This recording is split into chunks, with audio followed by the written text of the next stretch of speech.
My name is Huey Amaru, and I'm an artist. Hip-hoppers, check it. And even after all my logic and my theory, I had motherfuckers one time. And even after all my logic and my theory, I had motherfuckers two times. And even after all my logic and my theory, I had motherfuckers two times.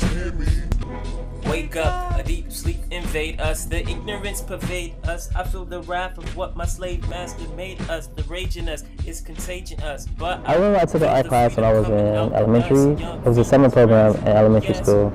And my teacher, it was just art. We learned how to use pastels. It was like a visual art class. And that was probably like my first time I can remember. I was probably like third or fourth grade, really, really young.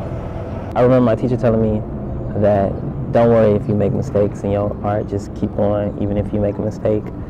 And there are no mistakes in art, just keep going. Even though when you're starting out and you learning from the masters, you always want your art to be just as good as theirs or to have that much sort of skill in it. As I got older, I just started exploring all these different arts.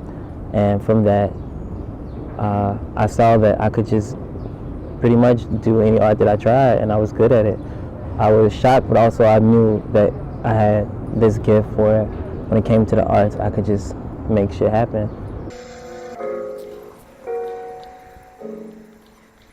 Grey cloud.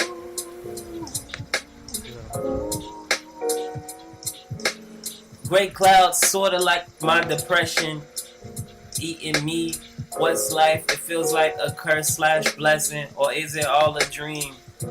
I'm blinking, trying to figure out what's the crust blocking in between. Can I see how I be? Cause I see all this darkness trying to eat at me.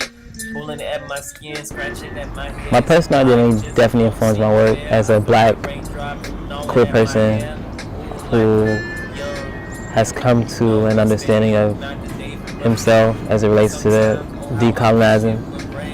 I see the constant insistence for me as an artist to constantly push forward where I'm coming from, since so often my community is misrepresented and my community is misnamed, my community is stereotyped. And within those stereotypes, they function to reinforce our oppressive state of nature. So I know within my own identity, I make art from this perspective, this black perspective, because it's so often untold, and if it is told, it's told through a very patriarchal lens, if that, or a capitalist lens. And that's not where I make my art from. It's a very particular, genuine, rooted space, and it's informed by my identity as a black person. So when I use my art, I center black people in my photography, film. Pretty much all of my art is rooted in this cultural history, and I take pride in that cultural history, and it's what informs me as an artist. This is a famous picture in black photography. Gordon Parks, he's probably one of the most famous black photographers, like the Canon top 5, top 3. So I'm influenced by so many people, from Beyonce to Solange to Frank Ocean to Sun Ra to Miri Baraka to Audre Lorde and Bell Hooks, Frantz Fanon, Malcolm X, Langston Hughes, James Baldwin, Zora Neale, Lucille Clifton, June Jordan. I'm influenced by so many artists. Wretched of the Earth. I read this probably like summer 2011, 2012, and it really like blew my whole brain. This author, Bell Hooks, has definitely, I've read more books by her than any other author in my life. So I would say she really has got me together in the best way. And she's like, where Audre Lorde is more of like my fairy godmother, Bell Hooks is like a counselor, my guidance counselor. That's how I would identify them. And I really see culture, specifically black art culture, as this gumbo, whereas we all contribute in our own way to this larger collection of black art or black cultural production. And their influences have moved me to push my creative boundaries, as also sample them and make it my own.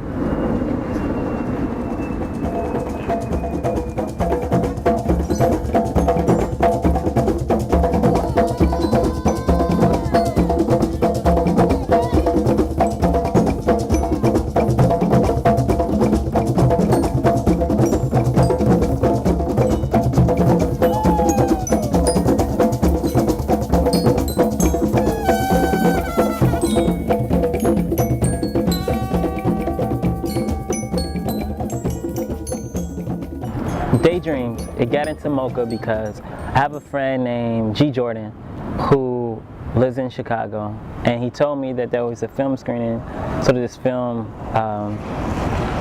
event happening, and did I want to submit my films to be in it? Would it be okay if he submit my films? I was like, oh yeah, go ahead, right ahead. So he submitted my films, and they liked it, and they told me that they wanted to use it for this LA film screening. It's in partnership with this Khalil Joseph exhibit. So they reached out to me and said they love my film and asked me would I be open to screening it here in LA, and I was like, hell yeah. And yeah, I got paid to come out and speak about it on a panel, and it was lit. One of the best days of my life. I was just so glad to present my art, especially it being an LA premiere. It was just a dream come true. As I look at it, it's a very personal piece where it feels like this visual collage, imaginary diary that I created with all these sort of like archives of my personal collections of videos, and that's what the film is. What it means to me, it's definitely a part of me because it's very intimate, because the moments I share with my family and just me rapping and my music, it's sort of like this visual, imaginative biomythography of my world and myself.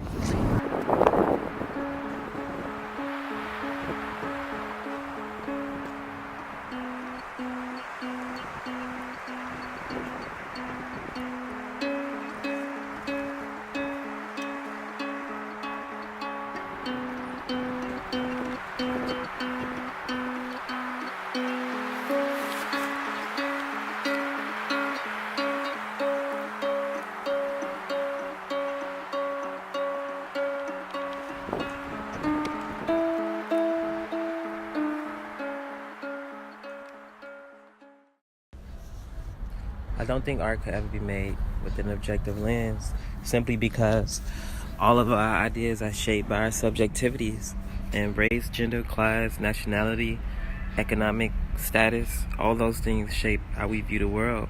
Our perspectives are culturally functional, not this individualistic thing that just exists outside of a cultural that affects it. Nothing exists in a vacuum or isolated. Everything is interconnected and intersect. So I could never believe anything is viewed just objectively without any conscious effort behind it, that it would just stand as something outside of the world that it's a part of. I don't think any art exists like that.